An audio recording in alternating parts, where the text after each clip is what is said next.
Hello folks and welcome to Our Game with myself, Shane Stapleton, joined as ever by Michael Verney, brought to you by OurGaretro.com. Look at this sweet jumper, this sweet Cork one. There's a whole suite of jerseys. Obviously you have that Mayo one over there as well. So go to OurGaretro.com, use the promo code OurGame and you'll get 15% off.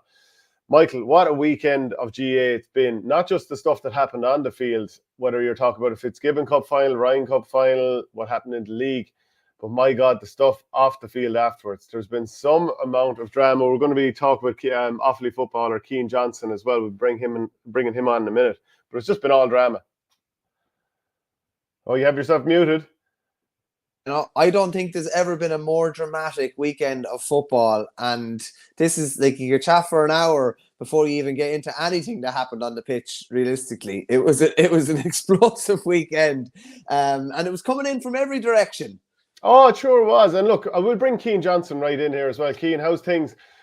Whether you're talking about the on-stuff pitch, the on-field stuff or off-field stuff, it was a dramatic weekend. Yeah, mad stuff altogether.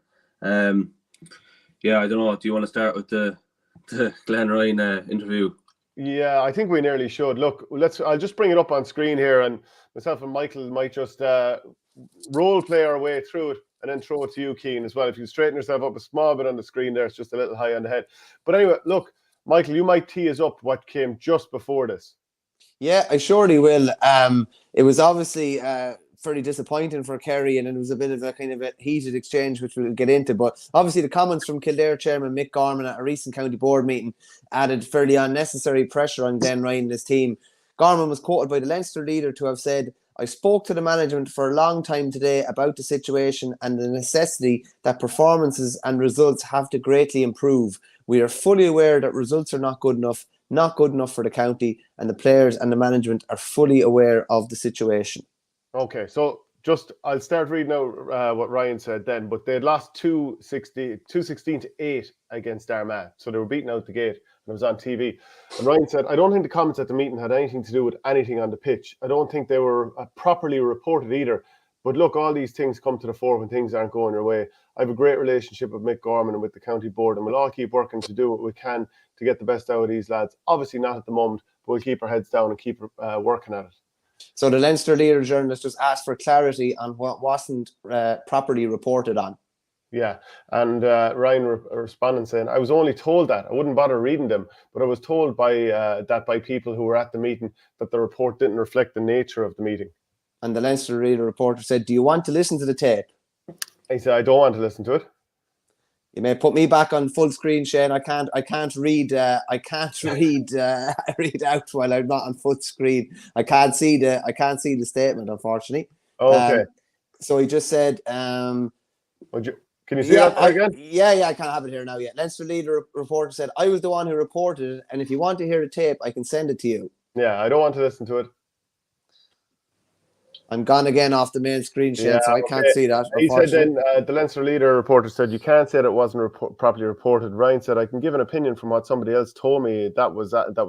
Leinster leader, "So it's not your opinion, it's somebody else's opinion." Ryan says, "It's my opinion based on somebody who was at the meeting. I know you a long time. You can stand here in front of all these and profess what you want to profess. It's probably not the time." And then, continued on. "I agree with you." Ryan says, "It's probably not the time for you, who I know for a long time, to be trying to put that out here in front of these. If you have an issue with me saying that, sure, you have my number. You ring it loads of times. There's no problem." Leinster leader reporter, "I haven't got an issue. You have the issue. I'm only answering the question," says Ryan. Leinster leader, "You're answering a question on hearsay." Ryan, "I'm only answering a question." Leinster leader, "If you say it wasn't properly reported and I reported it, that's coming back to me." Ryan, "I was told it wasn't reported properly." Leinster leader, "I can send you the tape." Ryan, "I know you a long time and it's a pity. When we're at our lowest, you don't get the support of people that you know a long time, and that's disappointing." Then a Kildare Nationalist journalist jumped in and said, "I was at the meeting as well, and the reports were absolutely accurate, and we can only report what we hear and what we see." Ryan, "I can only report on the conversation that I had with Mick Gorman. But look, it's something to be able to talk about, and other than the match, but the reality is we're disappointed. We're hoping to maybe work hard to improve again. All these other things, I suppose, are clickbait for people. I keep supporting everybody who has a job as best I can." So, Michael, is it clickbait? Oh, it's definitely not clickbait anyway.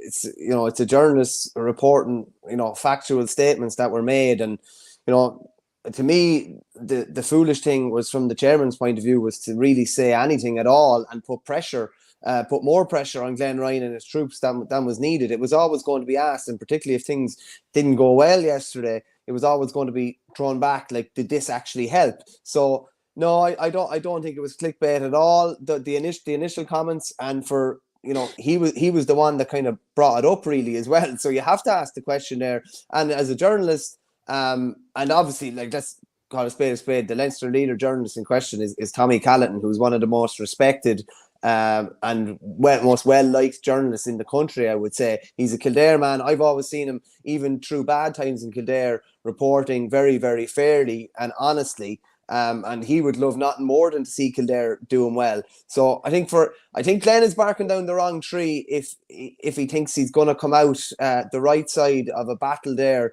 as regards public opinion, because Tommy be as well respected and pretty well liked as they come in Kildare. And I think he's had a bit of a meltdown there, to be honest with you, and he's added more fuel to a fire that was already blazing and probably put more pressure on himself. Yeah, Richard Murphy says the journalist is only stirring up controversy here. Just talk about the action on the field. Keane, what do you think? Yeah, same as Michael there. Yeah, look, it's just there's no real need. When you see the way they're playing on the field and the pressure they're under to avoid the trapdoor to the Hudson Cup, like you're creating more problems for yourself, really. And look, I don't know. I wouldn't be as clued into maybe the journalist stuff as the two of you. But I didn't feel there was anything unfair about what happened or what was said, anyways. Yeah, well, look, from my point of view, look, like, if stuff goes out there in the public sphere, like, it's a tough one for Ryan. Obviously, he's been put in the spot. His team isn't playing well. There's scrutiny from all angles about Kildare, whether it's how their team is doing in any code, really. We've seen what happened with the Kildare intermediate ladies football team last year, and not being, and all this thing about would they field at all. So left, right and centre, if you're a Kildare Gaelic Games person at the moment, it's not an easy place to be in. But I suppose, like, from Ryan's point of view, if he hadn't heard it, all he has to say is no comment. But then he's put himself into a tough situation when he sort of downfaced a comment, and then he sort of made an impossible situation to escape from without apologising almost on the spot, which I think it would be very difficult. He put himself into an impossible situation there. He probably knows midway through he nearly needs to say, look, I'm out. Okay, I'm sorry, I didn't know. I didn't get the comments right. And then nearly say to the journalist, look, and obviously, people who are sort of at the other end of the microphone don't always trust people who are holding it, but to say, look, right, I got the wrong end of the stick here. Do you mind if we just start over there? Do you mind not just putting that out? And I think the journalist would nearly be inclined to say, do you know what? That's A1, no bother at all. We'll start again. I genuinely, if it goes out live, that's obviously different. But I think that would have been the better approach, to say, look, I have the wrong end of the stick here. But when you dig in, when you don't know the information and downface and just, I think he's just making a rod for his own back. He's making himself a little bit unpopular. People already have no time for the team, from what I can see across the board. Not to talk about individual players, but the way this team is going. So I just think this is a massive own goal, Michael. Yeah, I'd be the same, Shane. Like, why would you go in and give loads of comment, an opinion on something that you didn't hear yourself, or that you haven't read yourself? Like, we all get secondhand stuff from different people, and you might pass a comment to someone on something you heard secondhand, but you're not going to go into detail on it. You don't even know whether it's true in the first place or whatever. So no, I think it was very, very foolish. Someone was saying there that the journalist was only stirring up controversy, which, like, at the end of the day, once Ryan said what he said at the start, if you didn't ask the question or you didn't defend yourself, then, like, that's ridiculous. Like, you're employed by someone, you have to actually ask the question. If someone's tried to say something and it was quite lazy, you have to, like, correct them if that's the way, if you feel that they're misrepresenting you. So I definitely don't see any issue there. It's the same with a controversy in another county. Someone would say, Shane, if you went down somewhere, let's just say at the time me and you went down to Cork for the unveiling of the Cork managers, and you put it to Donlow, a difficult question. Like, and some people would be near like, oh, what are you asking that for? Because it's, something that needs to be asked. Same as if I was down interviewing, like it was last year, interviewing John Kiley after the first round Munster League game, and you're hearing all sorts of different stuff, and you're, factual stuff about players not being involved in the squad. So you ask the question. So, like, you're not, like, you have to ask the question. That's your duty. That's your job. Like, so don't think it's anybody stirring up controversy. there'd be someone given out if you didn't ask the question. And the most important person would probably be given out, and that's your employer, because that's your job to go down and ask those questions, even if it's awkward or it's not seen as the popular thing to do. Yeah, he's not saying they weren't properly reported, the comments from the meeting, but he said, I don't think they were properly reported. But you know what? He just didn't need to say that. If he just said, I have a great relationship with Mick Gorman, with the county board, we'll keep working and see what we can get out of these lads, that would have been the end of it, really. But when you start saying, and like the media like can have a big influence on what happens with your career. I mean, and look at just journalism as well. If you're not aligned with how the media in Ireland views things, the prism through which they view everything, they will go after you all the time. In GA, if you go after the media, they're going to go after you. You know, he's put a rod up on his back now. So, I don't know. I think it was very, very unwise. As for the game, Cian, did you get an opportunity to watch this game? It was just a soulless performance from Kildare. Yeah, I seen it. Like it was realistically, it was over after about 15 minutes. Like once, I remember looking up the scoreboard, 5 points down maybe after about 10 minutes, and you're just thinking like there's no chance of reeling an Armagh in here. Like it's just Groundhog Day really for Kildare over and over again. Like I don't think anything sums up really Kildare's fortunes is 2018 when they beat Carlow in the championship. Or sorry, they lost to Carlow in the first round championship and then ended up knocking out like the prime Mayo in the qualifiers. Like that, not just the most Kildare thing ever really of the last few years. But like at the minute they're averaging around 10 points a game. Like they've only scored 32 points in 3 games. Like I mean, for the forwards they have, I don't know. I think it's only Wicklow and London out of the whole country who've scored less in the first 3 rounds. So like there's something seriously wrong. Like even if you look just on a wider kind of view, like Naas, CBS are dominating the schools at the minute. I think they've won it again this year. I think they've maybe won 4 out of the last 5 or something. And even across the Leinster and at minor level, I think Kildare won 5 out of the last 10 minors, and 4 out of the last 10 under-20s as well. They won the under-20 All-Ireland last year. They were beaten in the All-Ireland the year before by Tyrone. Even in 2018, they won the All-Ireland as well, and we played them that year in the semi-final, and Davy Burke was actually the manager, and like we felt we had no chance. It was actually a home game for us, and the game was over after about 10 minutes. Like they were just unbelievable. And I was even looking at the team yesterday. Like from that 2018 All-Ireland winning team, it was only Jimmy Hyland, Aaron Masterson and Paddy Woodgate. That's all that's left. Like so, it's like them boys should be 25, 26 now. Like, and it's just it's hard to put your finger on where it's all going wrong. Yeah, so I think, like in some ways, Michael, can you be thinking and reframe this as, right, we could have an opportunity for a siege mentality here. You know, everyone thinks Clare are useless or whatever, you know, as in that can be said within the camp now. Everyone's laughing at us, everyone is saying we're a joke, all this kind of stuff. Can Glenn Ryan, can he rework it to have that effect?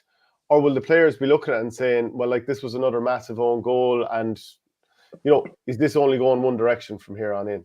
No, I would have loved to see, what was flying around in WhatsApps and what conversations were being had amongst players yesterday evening, because, yeah, it's one thing having a siege mentality, but you kind of nearly need to have a bit of momentum to get the siege mentality going. Even in 2018, like Cian discussed there, they had a bit of momentum in the back door and they had the whole Newbridge or nowhere thing. It was easy kind of drum up a lot of kind of support for the team and be very positive about the whole situation. Like it's impossible to be positive at the minute. They're saying that they had a terrible start to Division 2 last year and did manage to turn it around. I'm only thinking in one of Glenn Ryan's first games as Kildare manager, they beat Dublin in Division 1 in the league.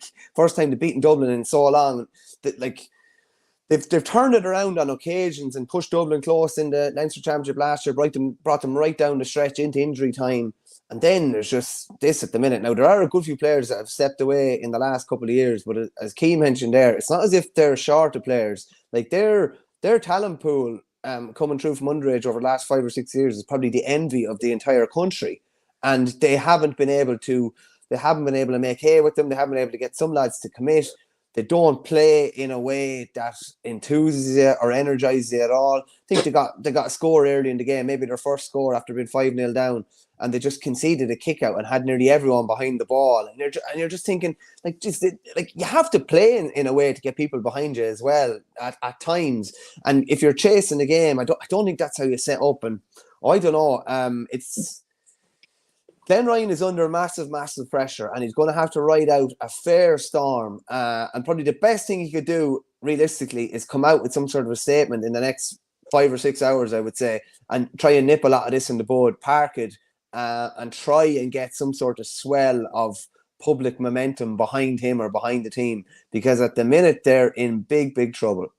Yeah, and they scored just 5 points from play. They were totally outplayed by Armagh, who were really impressive. I mean, I think Armagh went down probably with bigger support to Dr. Cullen Park than the de facto home team, which was Kildare. Obviously, there's work's being done in their home pitch. But to score just 5 from play, and then on the other side, you're looking at Conor Turbot. He scored 1-1 from play and 4 place balls as well. Oisin Connaughty with 4. Rory Grugan, the way he finished his goal. Actually, Keane, as a forward, the 2 finishes for the goals. So Turbot seemed to put the keeper the wrong way and slide it into the net on the near side, on the left side, and Grugan just passed it into the net. You know, it was pure Gooch Cooper from 10 years ago. Yeah, no, 2 finishes were class. The first one, yeah, he gave the keeper the eyes and kind of reversed it. It's almost like Mbappe, the way he does it now. He loves that finish where he opens up his body and just whips it back. It's a lot harder to do in Gaelic football because you have to drop the ball, but he done it perfectly. And Grugan as well, he almost like slid it in along the ground, and I actually had to slow it down a few times because it looked like he drop kicked it, but he actually connected with the ball so close to the ground, which is a hard finish. And Grugan is a player who's well capable of that as well. Yeah, and I'm just touching on Kildare, even the fixtures they have left, like, so they've Donegal, Meath, Louth and Cork, like, so like the way Donegal are going, you can nearly write that game off. So like they've to find 2 wins from 3, like from Meath, Louth and Cork, like, so, and Cork are in the exact same situation as Kildare at the minute, so it's going to be interesting. Yeah, I'm just wondering, like, as a manager, how much more of this would you want? It's been an abject couple of years for Kildare. Now and again, Michael, we see something where you're like, okay, the talent's obviously there. Then I didn't think it was a red card at the end of the game yesterday. I thought it was like a yellow, maybe, you know, sort of an orange if there was such a thing. But it just typified the performance that, you know, they'd rather throw in a lazy arm than try and, you know, move the feet, get the surfboard position and power after a player and force them into a turnover. Now, I know the game's over, the game's dead or whatever, but, you know, you never know what can be sort of a turning point where you're like, okay, that player, he kept going till the end. No, instead the lazy arm goes in. Just starting to wonder, like, are they playing for him anymore? Like, how much longer will he want to stay there, Mike? Yeah, I don't know, Shane. I think over the next couple of days, I'd imagine the first thing they'll do either tonight or tomorrow night is have even a quick little meeting or powwow just to suss out kind of what the feeling is amongst the squad, and even the feeling is kind of amongst the management as well, because they need to try and pull the whole thing together. As you mentioned there about that red card, I don't know, I've definitely been on the field as part of teams that probably had lost faith in managers at different times, and these things do kind of happen. It's a rock can kind of set in. I'm sure you probably have as well. Whereas if you're really playing for a manager and really behind a manager and you're all buying into the whole thing, that sort of kind of maybe lazy option maybe is kind of taken off the table. But I just find it very hard to see how they're going to turn things around this quickly. And as Keane mentioned there, like, it's not as if there's gimmies waiting around the corner. Far from it. The fact that they don't have home advantage is another thing. You know, there's a lot of things kind of brewing up. It's kind of similar maybe with the Waterford Hurlers last summer. You know, they can't play games on home soil. Supporters maybe aren't coming out to support them. They're not playing a particularly appetising way for supporters to get behind them as well.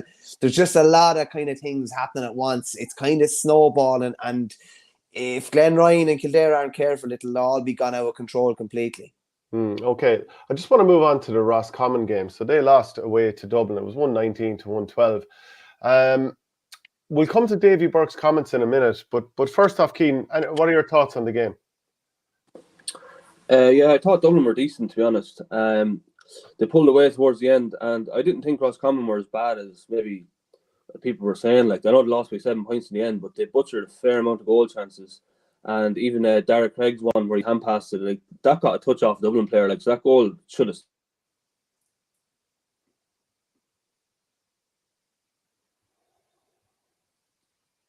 No, I can't hear you there. Can't hear you there, Keane, at the moment.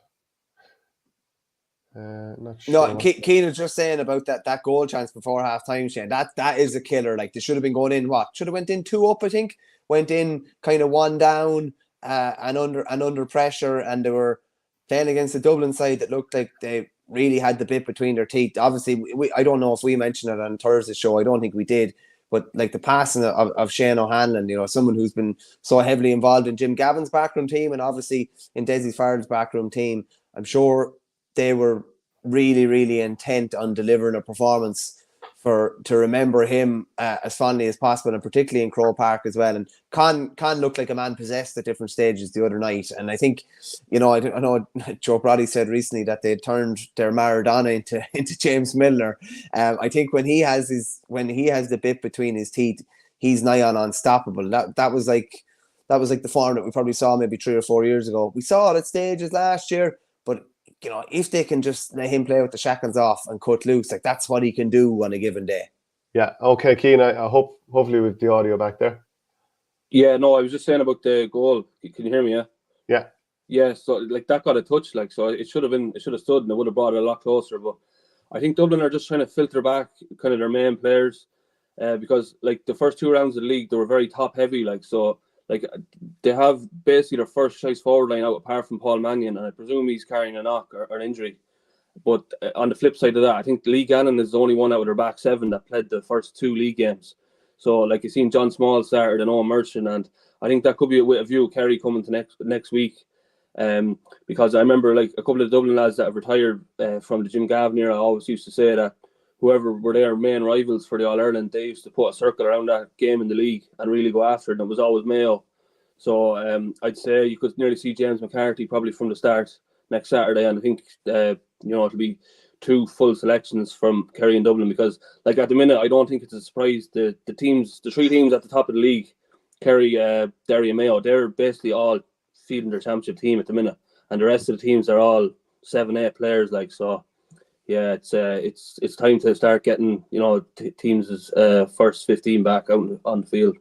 Yeah, and after the game, Davy Burke was saying that, you know, we've had Davy Burke, like, he did a full show for us here for the summer of 2022, I think, himself and Enda Varley, and we've had him on the show, we've had him at a coaching clinic, and like my impressions of him is like this guy knows his football, and I thought it was just a brilliant appointment from Roscommon. He was saying after the game, we've trained 65 times, we've had our full squad together 0 times, and that's a big problem. He said you can blame colleges, clubs, whoever you want, but if you want to compete at this level, them boys need to be on the field tomorrow morning. It's as simple as that. So he said that on Saturday night. What did you think straight away when you thought, Jesus, the thoughts of training tomorrow morning after travelling back from Dublin to Roscommon, the thoughts of going training on Sunday morning wouldn't be particularly appetizing to me? Yeah, but you know, they were probably going to be meeting up for a recovery session anyway. So, you know, I was looking at, okay, so November 24th is, look, if I have it correct, that's when teams are supposed to be back. February 17th was Saturday night, 65 sessions. Now, does that mean 65 training sessions in 86 days? I don't think that that's what it means. Now, unless we get Davy on the show, you know, we can't ask him directly. But I'm thinking, like, how often do you have, like, let's say they have a panel of 40. Give or take, we'll just say that often happens at a panel. And Cian, you might be able to tell us this from your recent exposure with county panels. Like some mornings, let's say on a Saturday morning, might you have one group, and then you have the other group later that day playing a challenge match. Then the following day you've got a league match, a pre-season match, but also you have another match, you know, that's a challenge match. So I don't necessarily think that these lads have trained, you know, twice every 3 days or whatever, you know, it equates to. So Cian, like, if you were to sort of like, it's not that case, is it? Like in terms of a football panel, like you would have lots and lots of sessions where it doesn't necessarily mean that lads are there 5 days a week. Yeah, like I don't know, like surely he didn't mean 65 collective pitch sessions. Like surely that's maybe combined individual gym. And even when he said them boys better be on the field in the morning, like I mean, surely anyone who played over 50 minutes is not training Sunday morning. Like so by the time you get home, and then what you get. Not even about 6 or 7 hours sleep and you're back on the field again. Like surely not. And like Dave Monaghan next weekend, like so that's whoever wins that is probably gonna stay up and the other one go down. So yeah, I don't think they're training in the morning. Surely it's just say the boys who only got 20 minutes and then outside of that, and they might be doing walkthroughs on the pitch, but like meeting up collectively 65 times, I don't think fits into the amount of time that has passed. Let's call a spade, Shane, as well. The vast majority were back a long time before November 24. So you can throw another 30, 45 days that's within that time frame, but it does still sound like a hell of a lot. And like obviously, Davies was involved with Maynooth for a long time, and I think he was even still involved this year, but not as manager. So he knows the crack with Sigerson and how busy that is. Bridget's got the whole way to a club final, so like I think it's probably natural enough that he wouldn't have really had his kind of proper squad until now. You look at, from a Derry point of view, Derry had their first time they had their full squad was basically the day they played in Tralee against Kerry. Do you know what I mean? So he's not in an alien position either, but it's just difficult when they tried so hard to stay in Division 1 last year. They obviously have a point on the board now that they are scrapping for their lives because he knows how important it is long-term for Roscommon and even long-term for his kind of project in his reign, how important it is to stay in Division 1. Like McGuinness's number one thing coming in with Donegal this year, I'd imagine, apart from getting the buy-in, was get straight back up to Division 1. We have to get back up to Division 1. We need to be there consistently. So Davy, I'm sure he's thinking of that and he's just kind of maybe putting a bit of a rocket up them to make sure that they get some sort of a performance for next weekend. Yeah, I mean, I would imagine most modern managers, Keane, they're thinking it's not necessarily that we need to work harder. You look out on that pitch and you're not thinking, oh, Dara Craig needs to get any fitter or any of the excellent players that they have need to get any fitter. You're probably just looking to work smarter, or like if he's getting guys in tomorrow that he's looking to, like you said, like little walkthroughs, like maybe working on the tactics board, stuff like that. And is that where they came up short in the game? Is it stuff like, between the ears rather than fitness? Yeah, definitely. Yeah, like I mean, at that level, like everyone's fit and everyone's strong. Like they've all the work done, so there's no like it's not like back in the day or whenever you go in to start running the shy old boys. Like that's not the solution to anything really at that level. It might be at club level sometimes, but yeah, like I don't know. Like I like Davy Burke and he's very honest. But like I was after the Galway game last week, he was getting asked questions about players that weren't there, and he said, "Look, I don't want to talk about anyone that's not here. It's like these boys are coming back to save the day. I only want to talk about who I have." And then this week he's saying he doesn't have his players, so he's kind of small bit contradicting himself. But yeah, I think Roscommon, like when he came in last year, he got a real bounce and they were really fit and they really attacked the league. But like their season did kind of fall from there. Like when the bet Mayo in the championship game, it didn't really mean as much that we thought at the time. And then like losing to Kildare and then down to Cork, getting knocked out of the championship. So like maybe he is just feeling a bit of pressure, because again, like if the Monaghan game goes badly next weekend, they're probably heading for Division 2, and then it might be hard to pick it up from there. So yeah, no, it'll be interesting. Just Shano as well on like it's no coincidence. I've said this before. It was within minutes of the final whistle as well, where he's probably a bit thick about how things have gone. He's probably the goal or disallowed goal before half time is probably even still annoying him.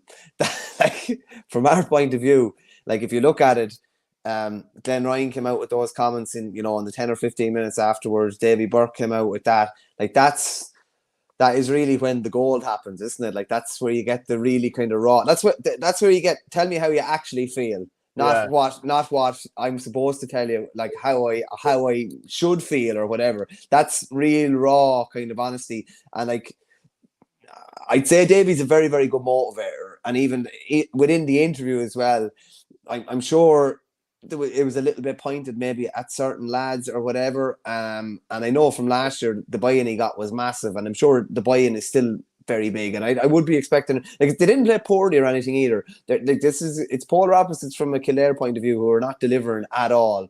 Roscommon are delivering good performances. They just probably a couple of little bits and pieces maybe didn't go their way the other night. Like that game at Monaghan's real 50-50 realistically, and I think it's in the Hyde as well. And they'll need to get something out of that.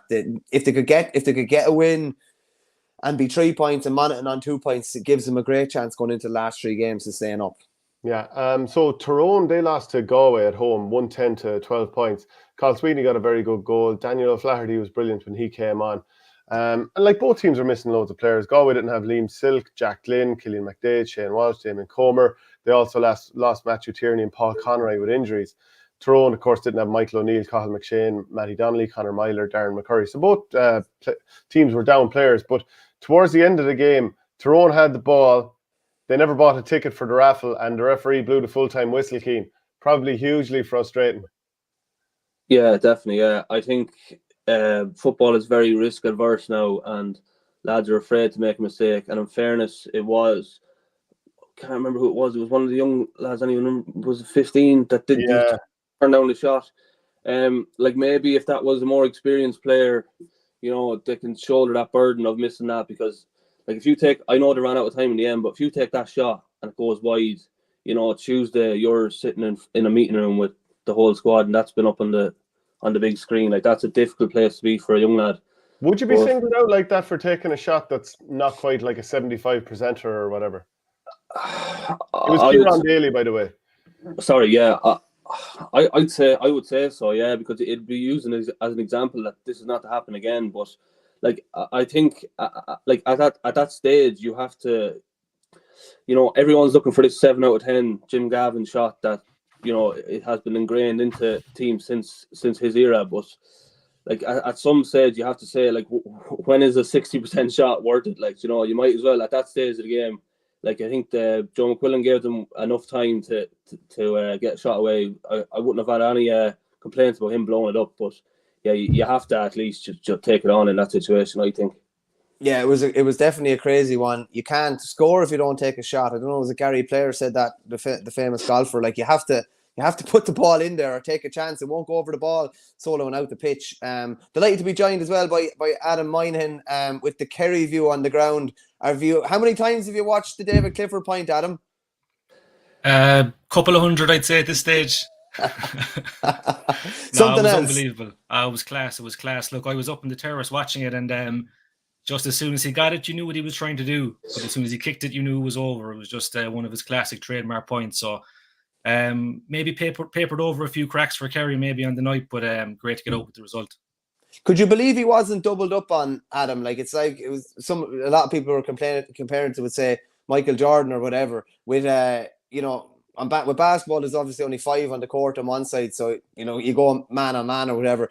Personally, I would have been leaving somebody else free, or maybe 2 other lads free, and potentially double teaming him and triple teaming him. It was a bit strange that he had that much latitude, considering you had a fair idea. It was the same as Jordan. You knew where the ball was going to. It was just a matter of trying to stop him and maybe get a couple of bodies in front of him. Yeah, I wonder, was it the case that just each Mayo back was looking after their own man and maybe worried that they were going to get cut out? You know what I mean? I suppose in hindsight, of course, you'd be saying you need more than one man on Clifford in that situation. But then again, if someone cheats off Shawnee O'Shea or Paddy Clifford and the ball's popped to them and they score, I mean, it's not the case that David Clifford's the only man capable of scoring for Kerry. There are other guys around him. So, of course, look, it looked pretty bad, that it was just Brickenden on him, and 1v1. I mean, what can you do? He did the best job he could do. But yeah, I think I've seen it before in games where it's a tight game. The next play is going to be the winner, and backs are kind of going, well, my man's not scoring anyway, that kind of an attitude. So definitely, I think when they look at the tape back, they'll be saying, like, we have to help on Clifford, but I can maybe see where the other backs are coming from as well. I probably would have been leaving 2, 3. Thomas Sullivan, I definitely mark him. Well, you could have afforded, you'd imagine, to leave 2, 3, 5, 6, 7, 8, 9 free. And that just, if one of them scored, like, it's just, you are increasing your percentages by, you could nearly double team O'Shea, you could nearly double team Paddy, and you could nearly triple team David Clifford. And if someone else is able to score, great. Yeah, definitely. I mean, Jesus, like you mentioned the NBA there, you see that all the time. They're saying, like, the last play, like, Steph Curry's not getting the shot off. Like, it's fine if someone else beats us, grand, but he's not getting the shot off because we know what he can do. So definitely, I take your point, and I think there'll be a pretty intense discussion about it inside Mayo this week when they talk about it, definitely. Keane, as a forward, just looking at Clifford, it's poetry in motion, isn't it, in that type of scenario? Yeah, that's almost his trademark, and like, he collects a lot of ball in the 13 corner. Like, that's his favorite kind of spot to go at a man. And like, even like his right hand to left foot solo is it's so unique. There's not that many players doing it, and like, that wouldn't be coached. Like, up and down the country in development squads, you're always taught a right hand to right foot, left hand to left foot, to not cross over. And I don't know, Adam might be able to come in this after. Like, it seems to be even a good few Kerry players that use it. I know Shane Walsh has spoken before in the last couple of years. He changed over, but like, the advantage of solo and say right hand to left foot is you have greater control over the ball because it spends less time in the air. So if you were to kind of weave in and out between players like he does, when he's with his right hand to left foot, he gets greater control over the ball. There's less time for someone to come in and get it. And what it also does is it leaves his left hand free. So he can then swipe the defender like out of the way to come back in on his left. Whereas if he was stolen with his left hand, that would be occupied by the ball. But the disadvantage of doing that is it will slow you down. If you were to do like a 30 or 40 yard dash, crossing over your hand would slow you down. But I don't know. It's very interesting. There's not that many players. I think Ben O'Carroll from Roscommon used it. Conor Myler from Tyrone. Outside of that, I think it's mostly Kerry players that do it. I'm not sure if Adam knows something more. Do you do something? Is it specific down there? Anything that's coached down there, Adam, or something? I presume there's a lot of young fellas trying to do it now that Clifford is doing it as well.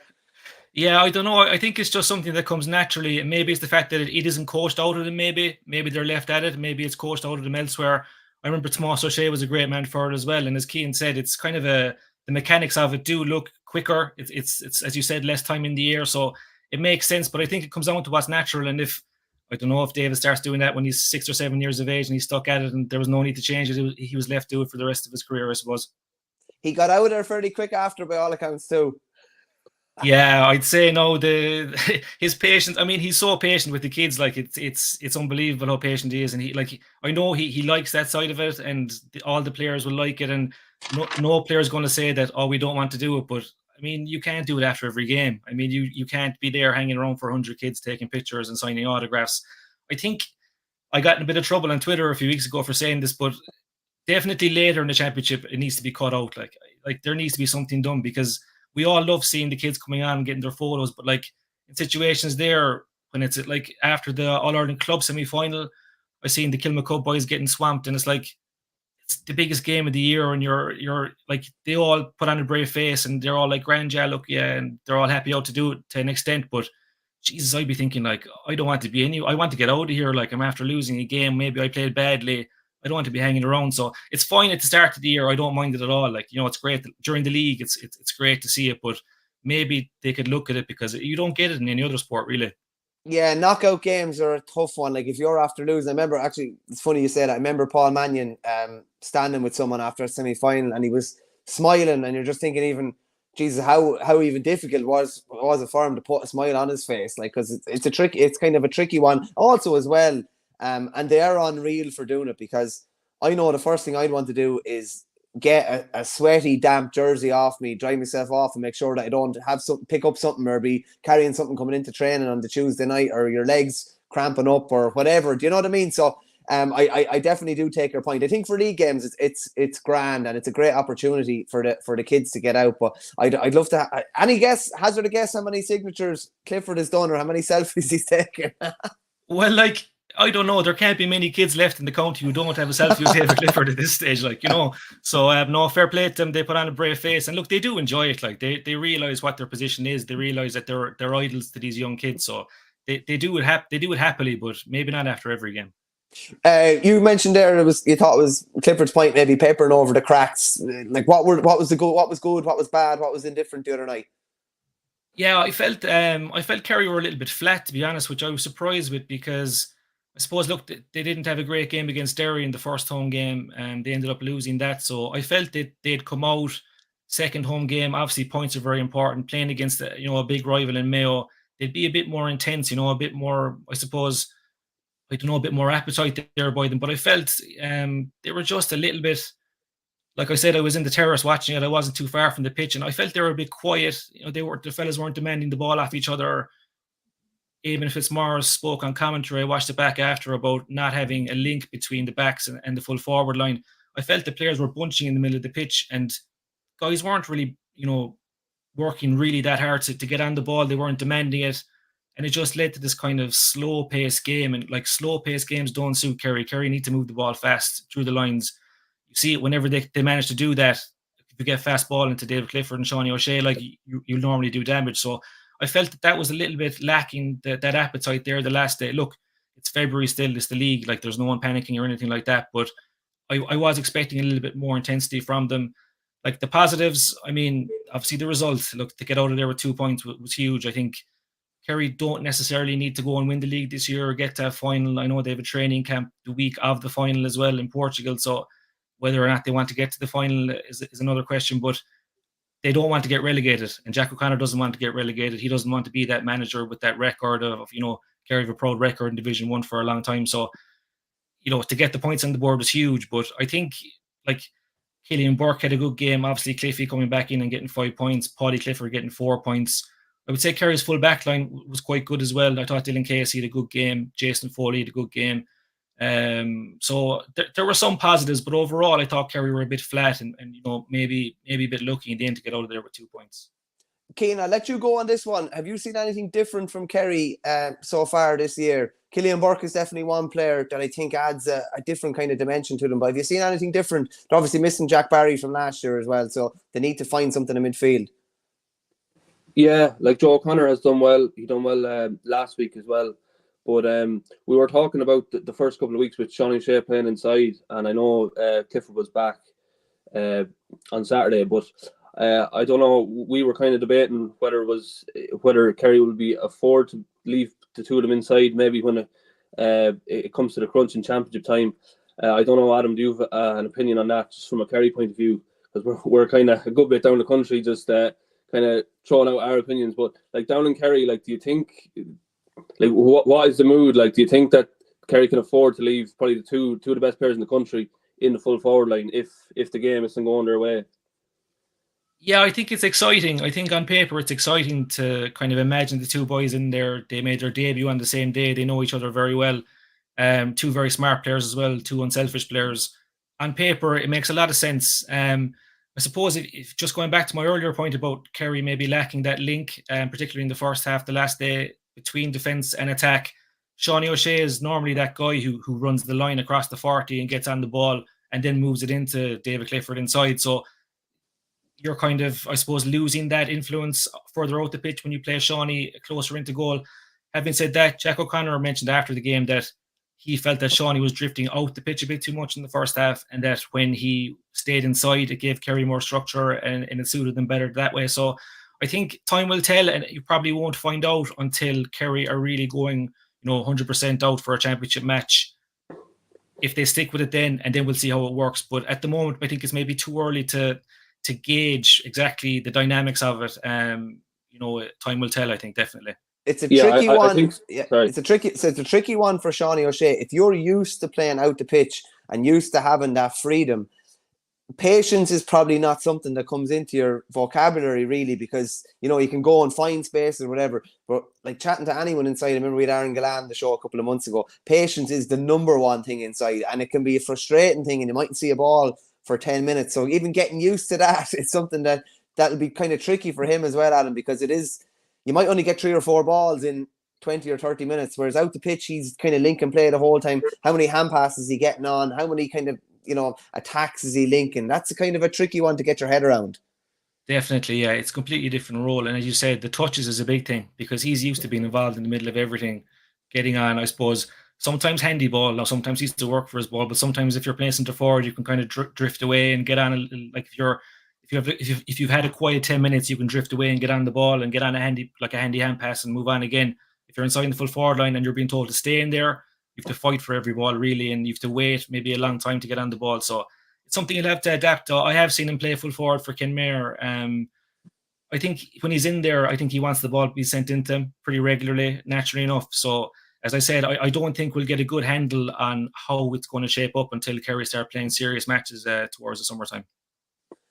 Cian, just one quick one. I'll let you go on this one because I just wanted to talk about Offaly really briefly with you.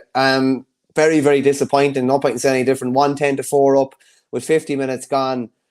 And there's been a fair old backlash since. And I think there was a hard luck tweet put up by Offaly GA, which Michael Dignan commented on after, saying that a lot of people were or a lot of people should be ashamed of their comments underneath. Disappointing game to lose, but like, we're not playing poorly. We obviously had ourselves in a good position for 50 minutes, but just very, very disappointing to have come away from that game with nothing. Yeah, definitely. Yeah, look, sure, it's really hard to put into words, like, to lose a game like that. I wasn't at it now. I was just talking to a few people that were there, but like be 9 points up and then lose by a point with a last minute penalty. Like, you know, it really is tough. And like, I know there's stuff going on social media and that, but like nobody, like, you don't understand what the players are going through. Like, I mean, until you're actually in there, like, I mean, they're giving up their time. They're amateur players.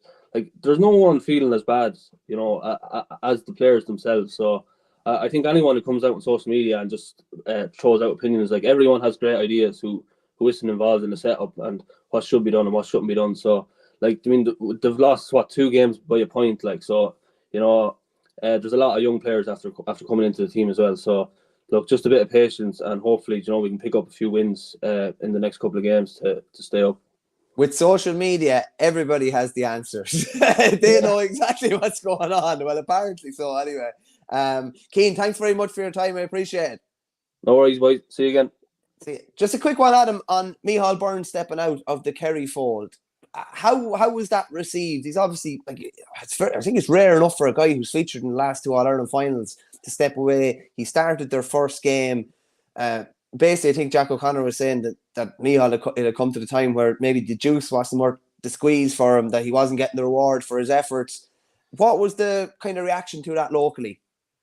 I think people were a bit surprised. As you said, you know, he has been playing in big games, maybe not starting, but coming on the last 2 finals, for example. I think he came on the last 5 Kerry Championship matches in 2023. So, like, he is getting minutes, and he started against Derry. I think the fact that he didn't get a run against Monaghan was kind of the last straw for him. And so when you look at it in isolation, yes, it might seem a little bit rash. It might seem a little bit like, Jesus, like, does he expect to start every game kind of thing?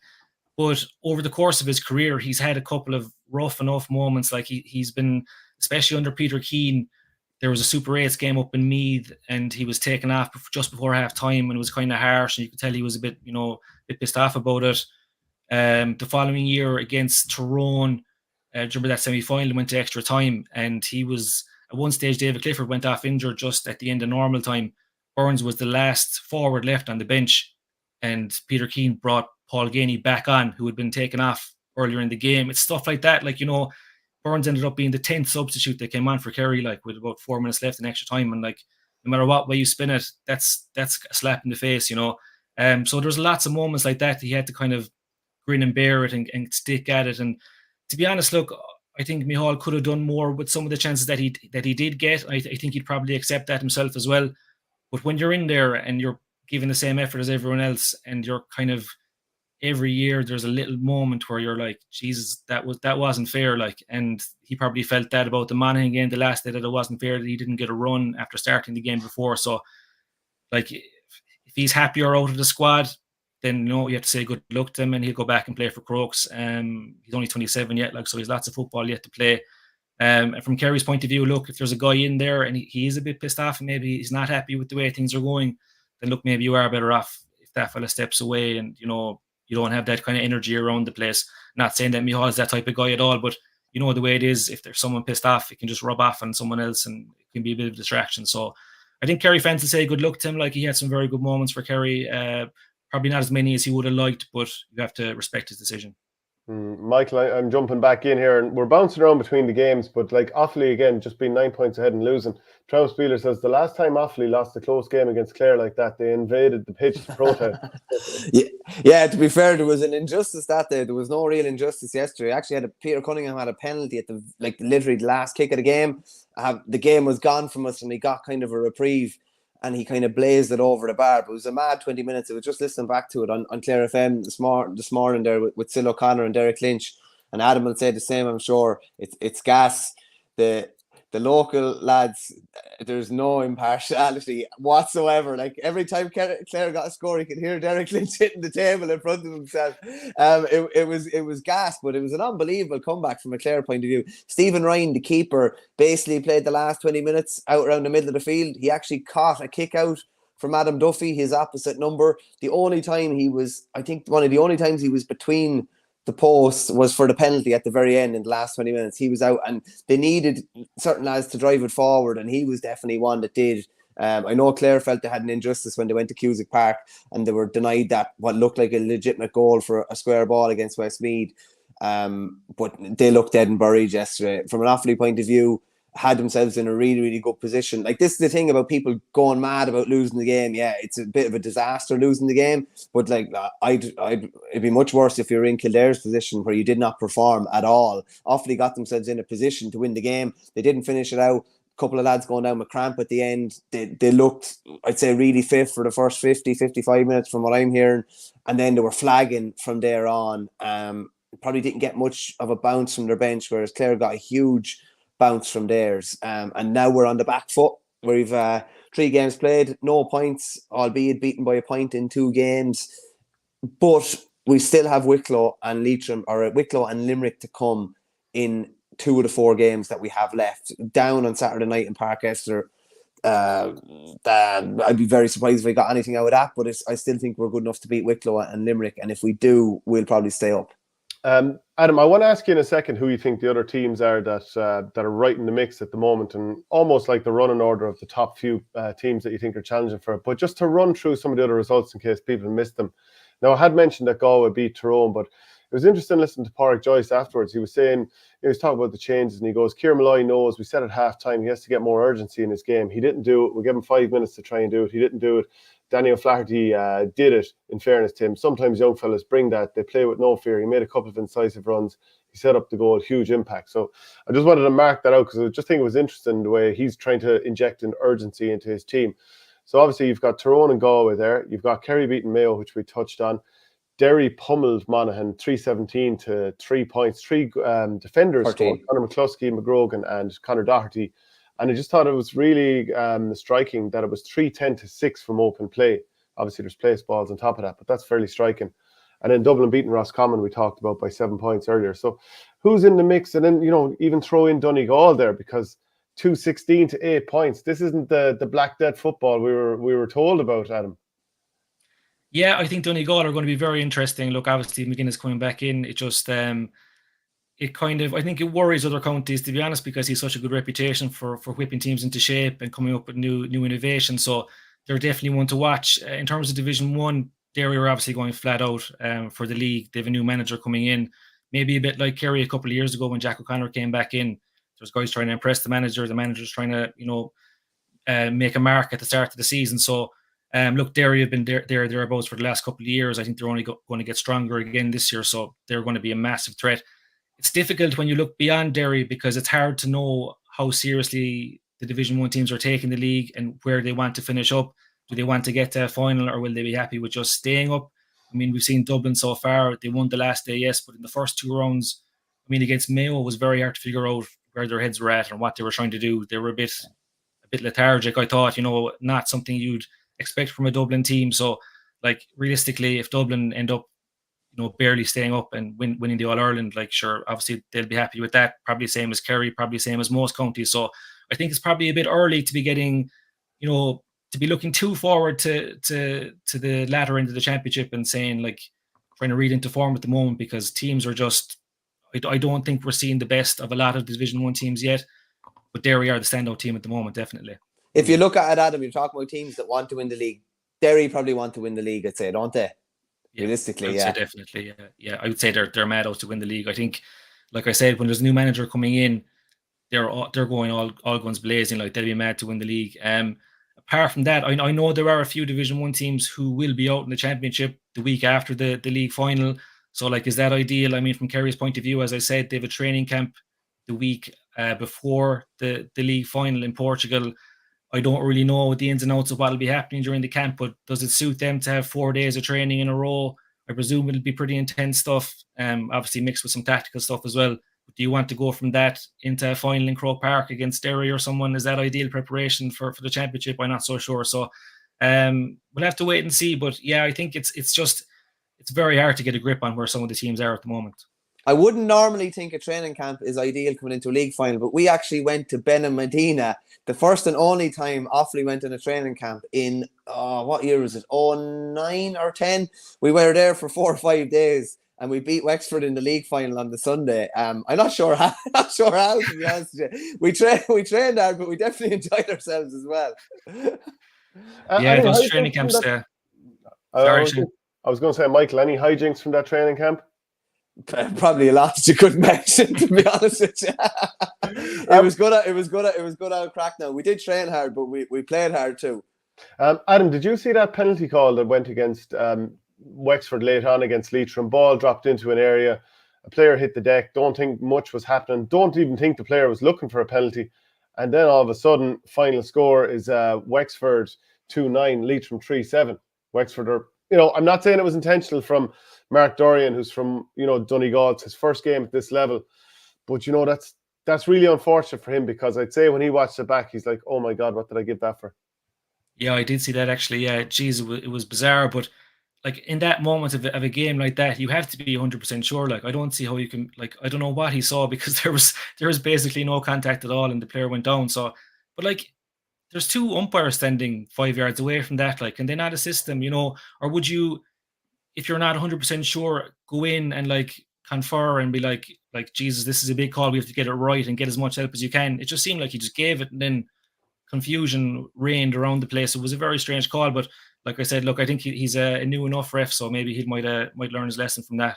Just on that as well, like on Adam's point, you have to talk to the umpires there. You have to, because like they're that close. They'd surely, like, if they both said it's a penalty, then fair enough. But I couldn't see how they would. Like, you have to confer, and it's okay. Like, and as you said there, Adam, buy yourself a bit of time, blow the whistle, but don't necessarily, put your hands up for a penalty or whatever. Just go in, take your 10 or 15 seconds, let the umpires tell you exactly what they think, because like it's a game-defining call, realistically, and it'll have a big bearing on who's going to finish where in the table as well. And like from a Wexford point of view, like it's some kick in the teeth to leave Carrigan Shannon in that kind of way. And even I saw like Emlyn Mulligan tweeting, like, with the best will in the world, like the Leitrim lads will take it, but when even they're putting their hands up and saying it wasn't a penalty, you're in it's a bad state of affairs. And Adam, also just to ask you then, like, so we saw Clifford hit a lovely winner over the weekend, and it was kind of like you're watching a car crash in slow motion from Meads or Mayo's point of view. You're like, well, this is clearly going over the bar as soon as he gets it. And actually, I thought it was great actually watching him, tapping the watch as well, more or less saying time has to be off. I thought that was kind of iconic. I hope someone got a good photo of that. But then you had Shane McGuigan for Derry scoring 11, 5 of those from play. Conor Callaghan going to town against Roscommon. And I'm asking, are these the three best forwards in Ireland, Adam? Is there anyone you'd put up there in that same conversation?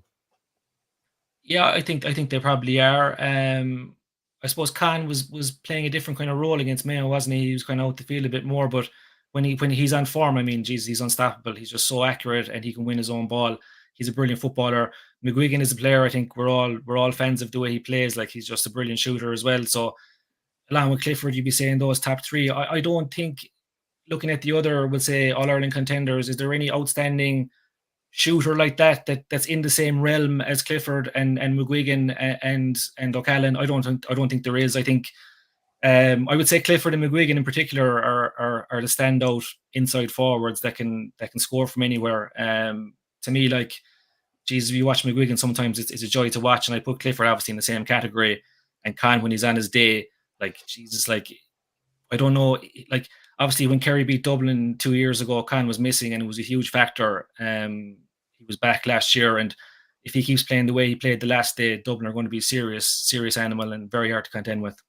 Yeah, I'm being wound up here. Con is right up there at the top of them, Adam. Like, I trained with Con for too many years to stand for this. Michael, where do you stand on this? I tell you what, like, Con had a very quiet All-Ireland final last year. Like, if he does really get his mojo back this year, like, it will be kind of nearly like having a new player at time. If he gets back to that sort of form. Do you remember when he dropped the shoulder and left Lee Keegan in his wake in All-Ireland semi-final? Remember that? It was just, he was literally unmarkable there for a period. He's had some kind of uncharacteristically quiet moments over the last couple of years. Maybe injury has kind of fed into it. I'd imagine from his point of view, he is looking to get a right good series of games under his belt. All the time when Con was ripping it up, he was playing games, and he was bringing great kind of form to the table. But I just love to see Dublin allow him playing that role where he can really cut loose, because he was marking one of the best defenders in the country the other night, and even he couldn't handle him. And that's how good he can be on a given day. Yeah, and like Con, like his brother's down in Australia, and I know he went to visit him not so long ago. So maybe, sometimes change is as good as a rest, and maybe comes back a little bit revitalized. I certainly hope that's the case. But yeah, just again, like any other thoughts over the weekend, Adam, on any other teams that are challenging Kerry, or like, are you happy with how Kerry are motoring even? I wouldn't be 100% happy, no, but like I said, I don't know how, like, I suppose it's important to know where Jack O'Connor wants them to be at the moment. Like, it's a long season there. Well, shorter than years gone by, but it's still a long way to go to Croke Park. So I don't really know where they want to be. I think they're happy enough to be blooding the likes of Killian Burke and Dylan Gainey, giving these guys their chance, kind of reintegrating the Cliffords into the team, trying Shawnee out in full forward, and then maybe see where we are in a few weeks' time. But like I said, like, it's hard to look past Derry at the moment. They're just. I mean, I don't mean for the All Ireland, but in terms of contenders, they're going flat out at the moment. And like, Jesus, I'd be worried about them. I'd be more worried about them this year than I was last year, definitely. With Mickey Hart coming in, obviously down here, there's a bit of a phobia of Mickey Hart and what he can do to teams. So yeah, I think at the moment we're looking at Derry. We're looking obviously to see when Dublin come back into it 100%. But in terms of Kerry, they're motoring along okay, but I think there's a lot of room for improvement. Just on the Mickey Hart thing, Adam, like that is the thing, isn't it? Like, because obviously he beat you, he beat you in 03, 05, 08, and he never really got, he never, like, you can say the 2019 semi-final and that qualifier down in Killarney, was it? But you never got them in a big game after. Is that a real thing? Like, I think it's great that rivalry has been struck up again, and that he has, like, you played Loud last year and with the best will in the world, I think it was 31 points at the end of the day. He has the tools to really, really trouble you again. How is that viewed down where you are? Yeah, well, Kerry fans have long memories. Like, they're not going to forget those matches in the 2000s when Kerry struggled against them. And look, Kerry's record traditionally has been quite good, and there's not many fellas in that category who you can say that have consistently got the better of Kerry or got the better of Kerry in big games. So look, he's a different man now than he was 20 years ago, to an extent, I'd imagine. He's managing a different team, different set of players. But like, he obviously has that X factor. Like, what he did with Tyrone in the 2000s was unbelievable. He sees an All Ireland in Derry. I think that's pretty obvious. He wouldn't have gone there otherwise.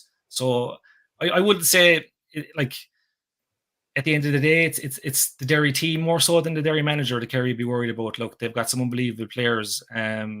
They are obviously a coming force as well. So it's not just the Mickey Hart factor, but it's definitely an extra element that makes it more interesting for Kerry supporters, definitely. The last one I threw at you, Mickey obviously won an All Ireland with Tyrone in his first year, which I definitely think is relevant this year going up to Derry. But the other one I'd say to you is, do you take any pleasure in how Cork are going at the minute, or would you realistically prefer to see Cork coming back and knowing that Kerry are going to have an unbelievable test like maybe they would have had 6 or 7 years ago in Munster? That was disappointing from them. 14 years ago. Well, maybe so, yeah. But do you take any pleasure in how Cork are going at the minute?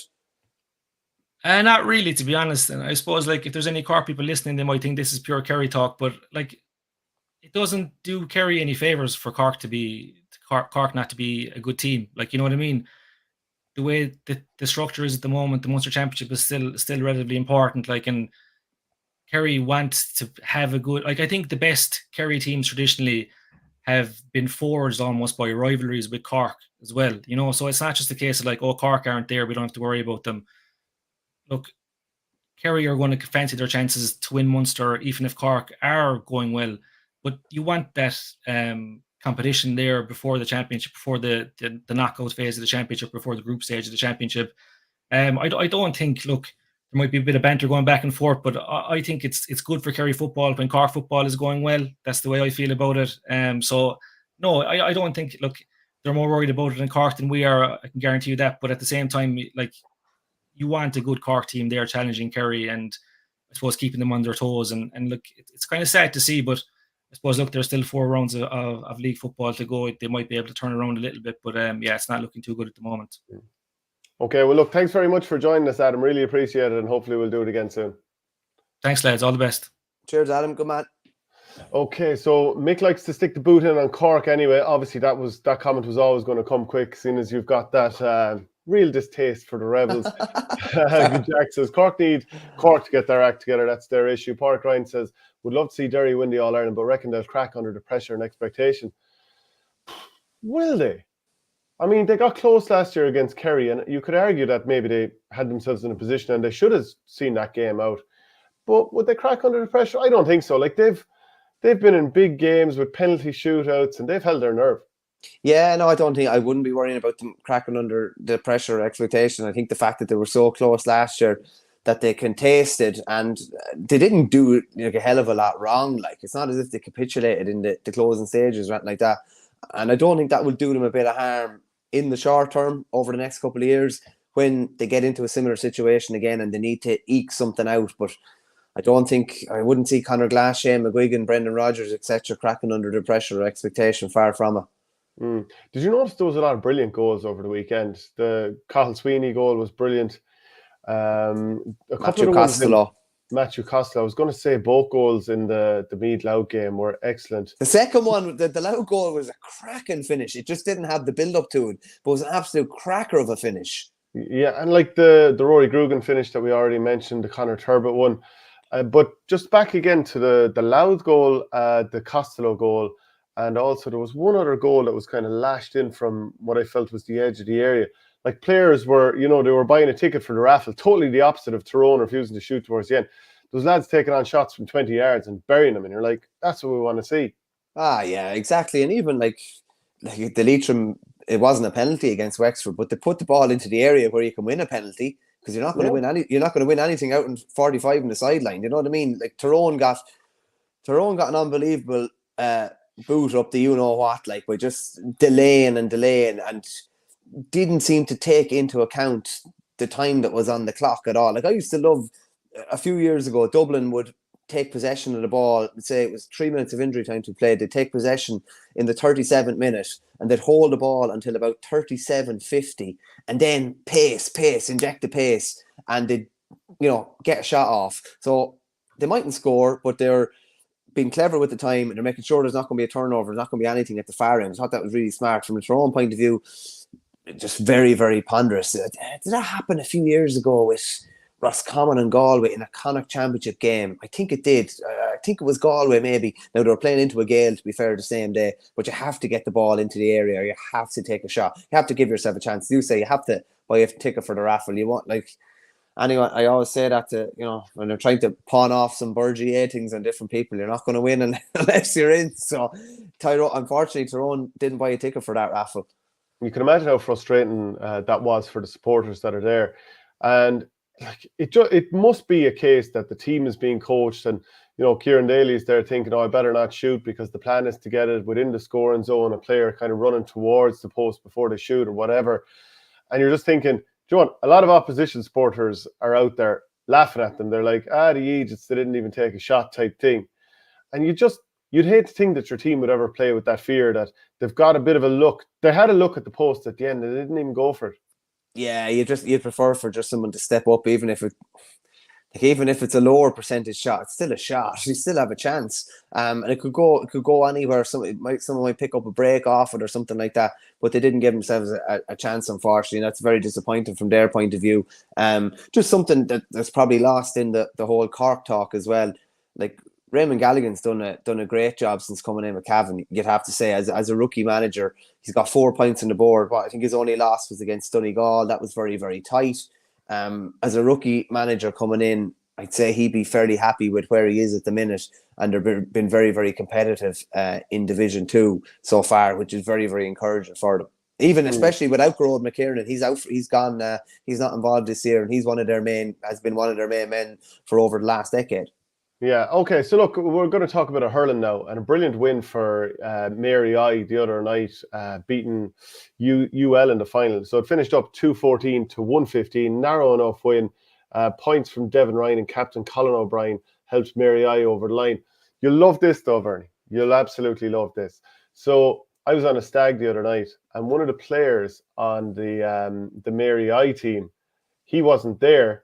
He was supposed to be at the stag, but he wasn't there because of obviously being down at the Fitz final. Didn't he post up a video of us chatting about the game the other night? It was basically you saying that UL were going to win the game. So this must have been used as massive motivation. So that was put up and saying, your boy Verney's in the fog or something like that. Now, it was very funny. I enjoyed it out of the way. I was delighted with it. And then later that night, so that same player, I won't say who the player is, his brother. Oh, go for it. Okay, Fionn McDonough. And later that night, his brother was also on the stag. And didn't he get him up on a video call, chatting and laughing away with me? We're having good old crack. And then he shoved the phone into Jamie Wall's face as well. I couldn't hear what Jamie was saying and vice versa. But that was just kind of good old crack and funny old crack. But fair play to them at the same time. But look, you've motivated another team to all the way to the top. It's funny because I actually text Jamie Wall after just saying congratulations because you would be genuinely delighted for the call now. Well, I couldn't hear him anyway. He didn't give out to me or scold me in his text back anyway. But they hit the ground running straight away from the start. And a couple of UL lads who had played a hell of a lot of games in the last couple of weeks or so were a little bit stuck to the ground earlier on. Mary I hit the ground running.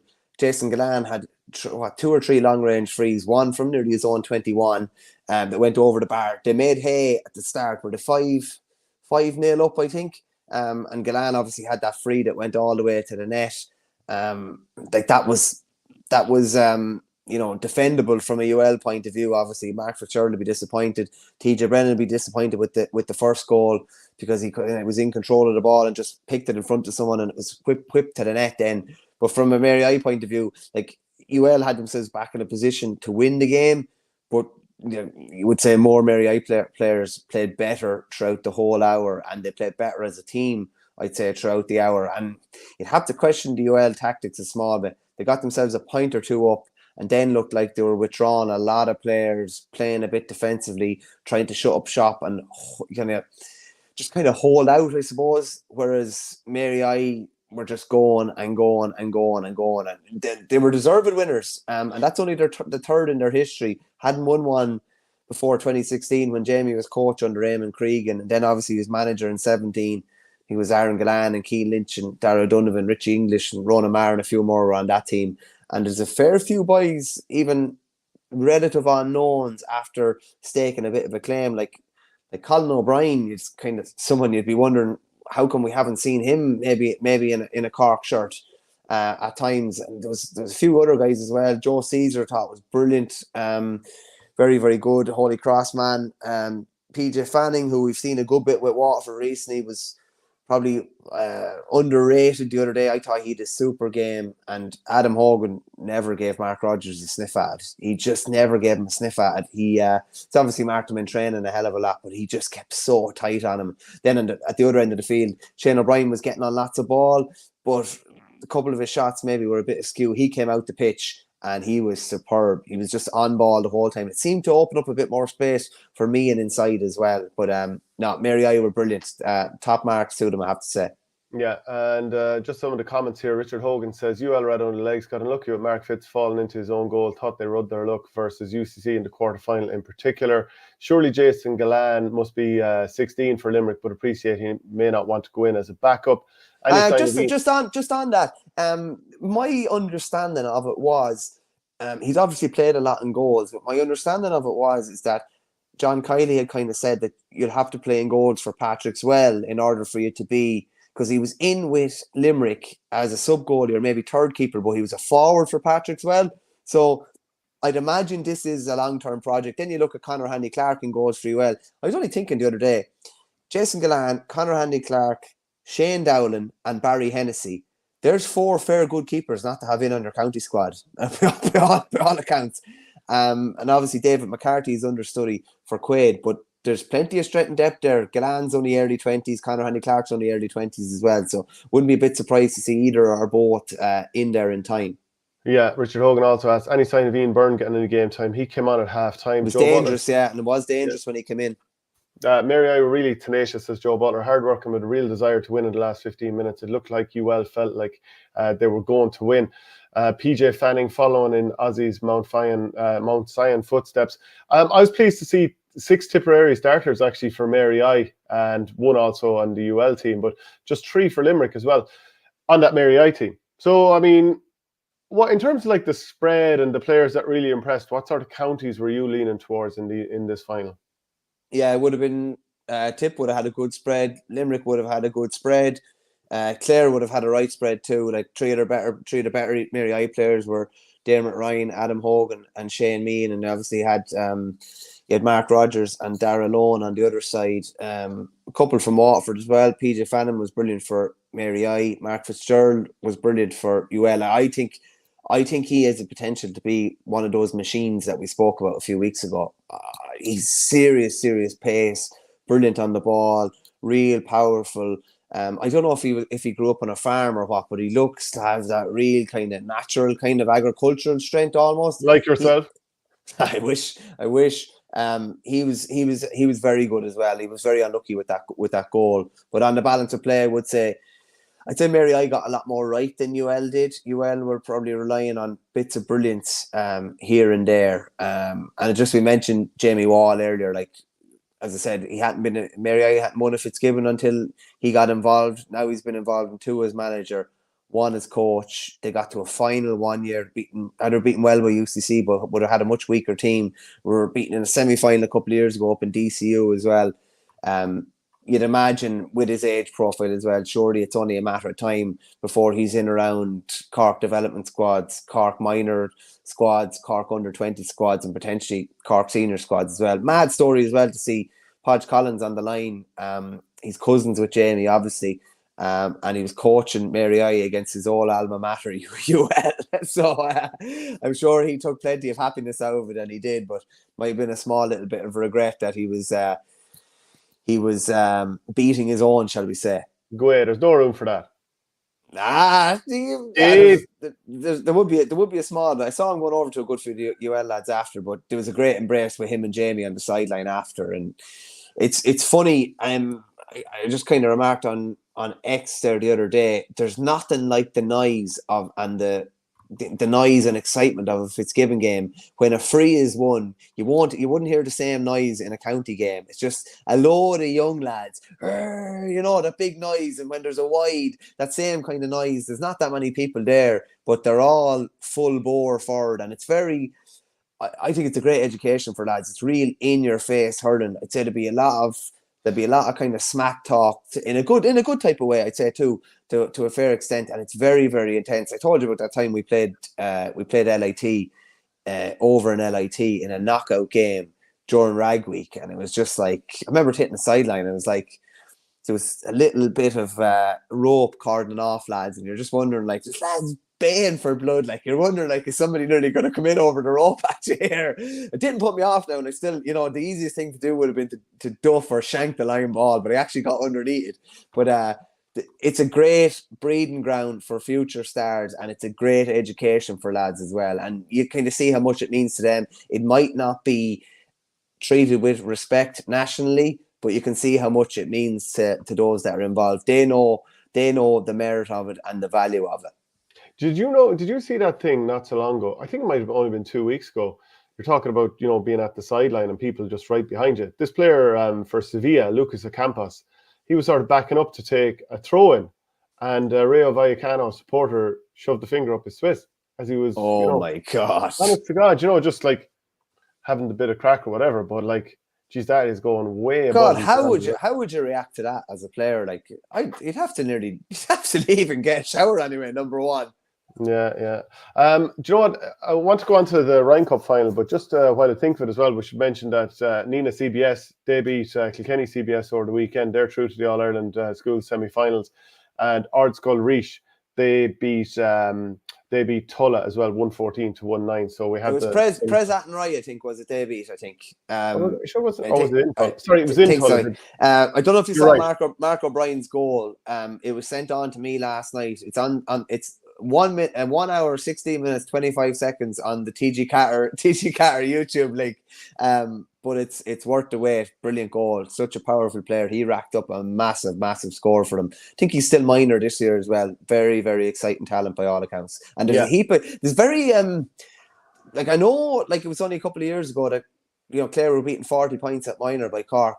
But looking across the Fitzgibbon, looking at the All-Ireland minor last year, looking at their last two Munster final, or the Munster final appearance last year under 20, and they were good the year before as well. And looking at the amount of players playing for Ardscoil Reach and a few others at second level, there's a fair whack of talent coming through now in Clare, I'd have to say. Just a matter of being minded correctly, and it looks like that's the case now.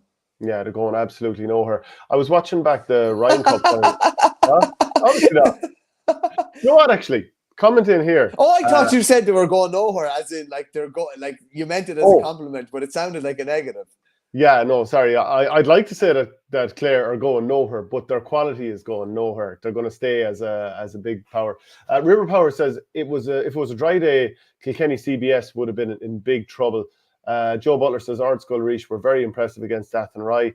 Joe Michael, a comment come in here. Can you tell us how shy Clare are going to do this year, please, Michael? As in, like, with the senior hurlers, like? I suppose that's what Stockroom Tim is asking about. Well, it's a fairly loaded question. They're going to get out of Munster anyway. Not too bad. What happens thereafter? Like, I don't know, if you look at it, sure, they're very close, aren't they? It's just a matter. They seem to be playing the jersey a small bit when they're playing Kilkenny, whereas they've no respect when they play Limerick. It's just a matter of being able to bring that attitude that they bring against Limerick against others. But like they were within a puck of ball of an Ireland final last year, and they probably should have forced extra time. Realistically, I had a chance to force extra time in the Munster final, so they ain't a million miles away. Yeah, you actually, just before we totally move on from the Fitz final, you're just unimpressed again to see John Keenan finished up with inter-county refereeing, given how he performed in that game.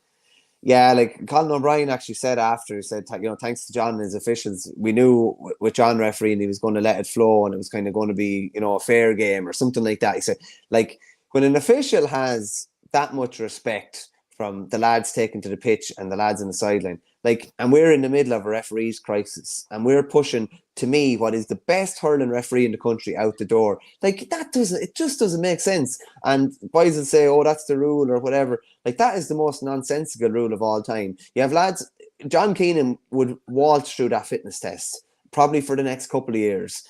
I don't see why we're pushing one of our best officials. We could spend half the show giving out about various decisions that were made by poor refereeing decisions and poor refereeing standards. And we have the best hurling referee in the country and he's no longer allowed referee inter-county. It really boggles the mind now, I have to say. Stockroom Tim said it. He meant because your track record at predictions isn't great. So obviously he's looking for you to slay Clare so that they'll sail on through. Sail on. Basically, based on my predictions there, Clare won't be getting out of Munster then in that case. Yeah. Do you what did you think of the higher education GAs looking to celebrate the hurling down in Kerry this weekend? It was hosted by MTU Kerry's and Abby Dorney and John Mitchell's, the Fitz final and the Ryan Cup final.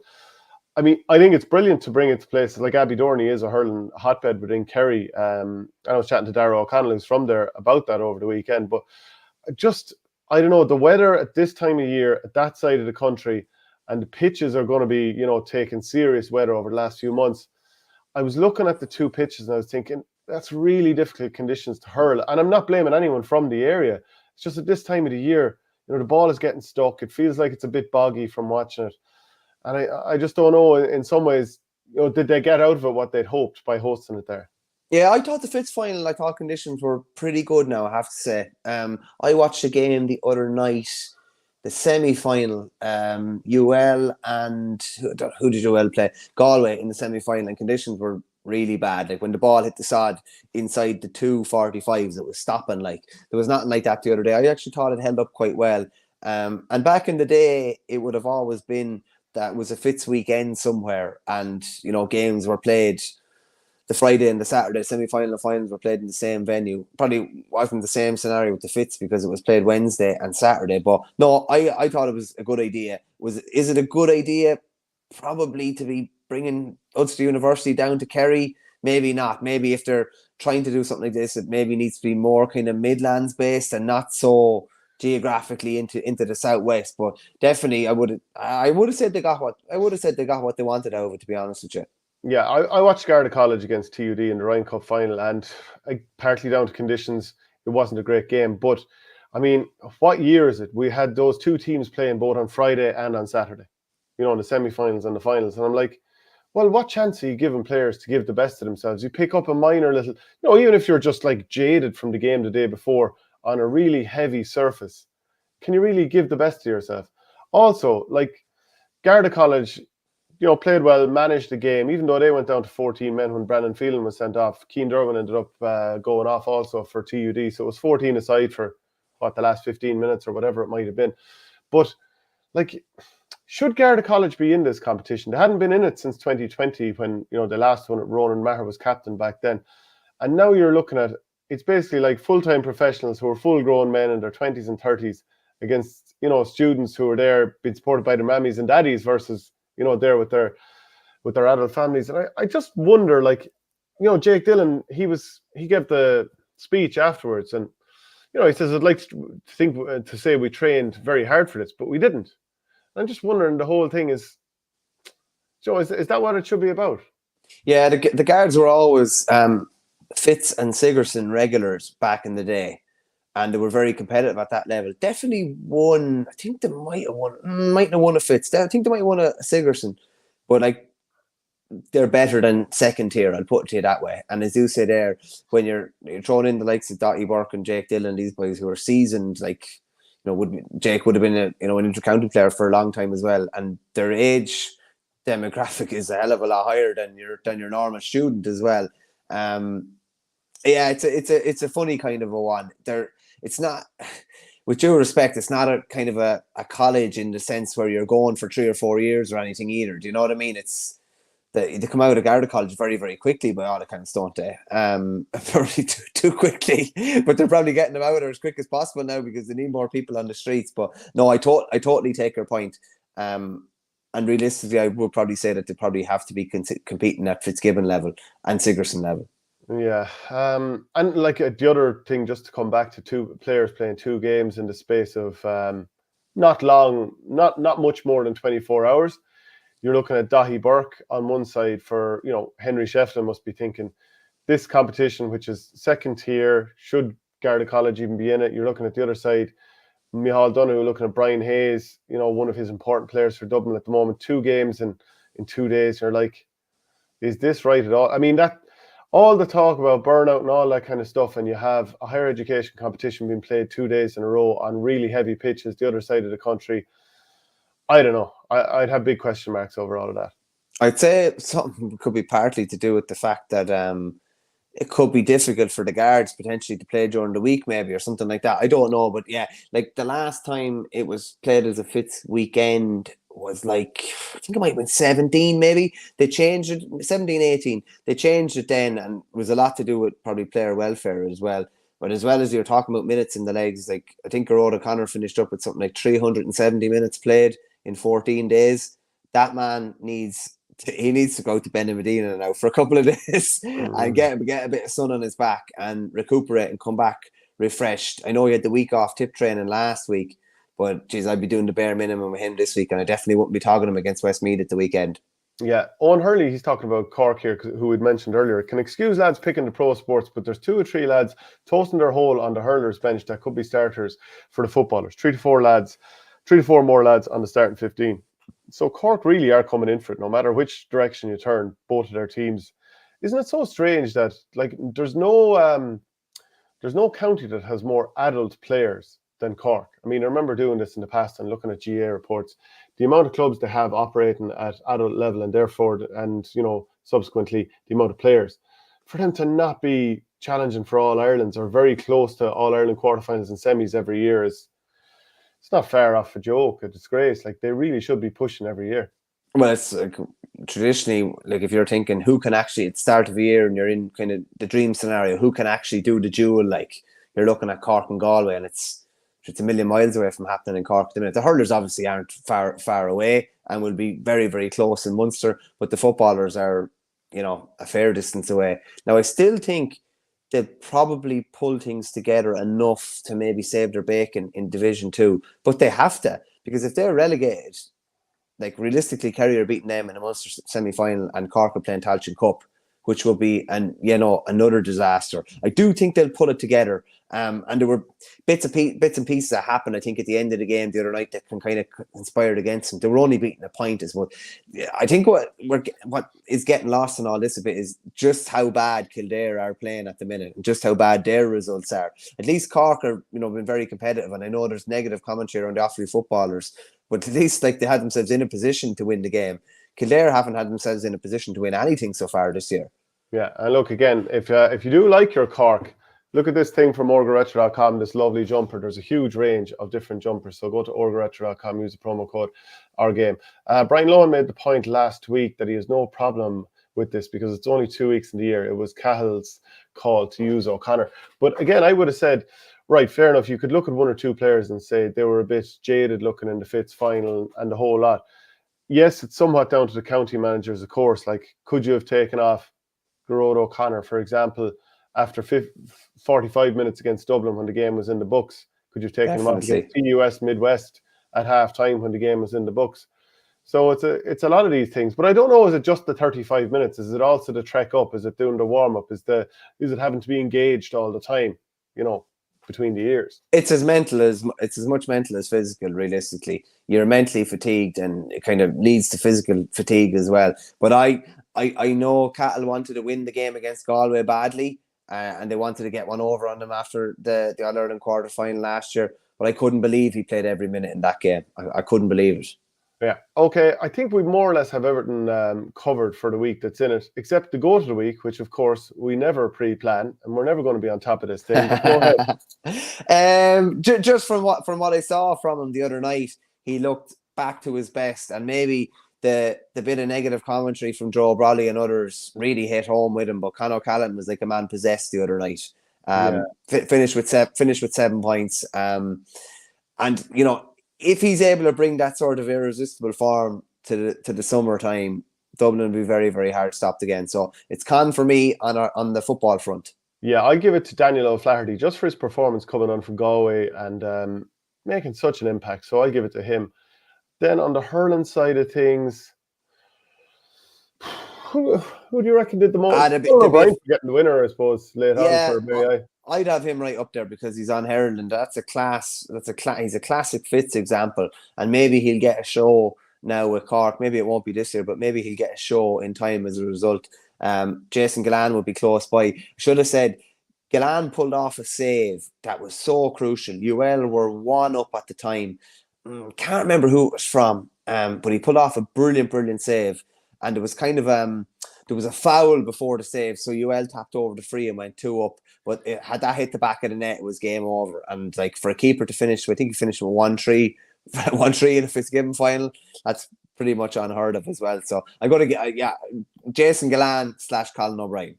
Okay, River Power says Adam Hogan, and O'Brien from Ardscoil Reach in the college's game, says Joe Butler.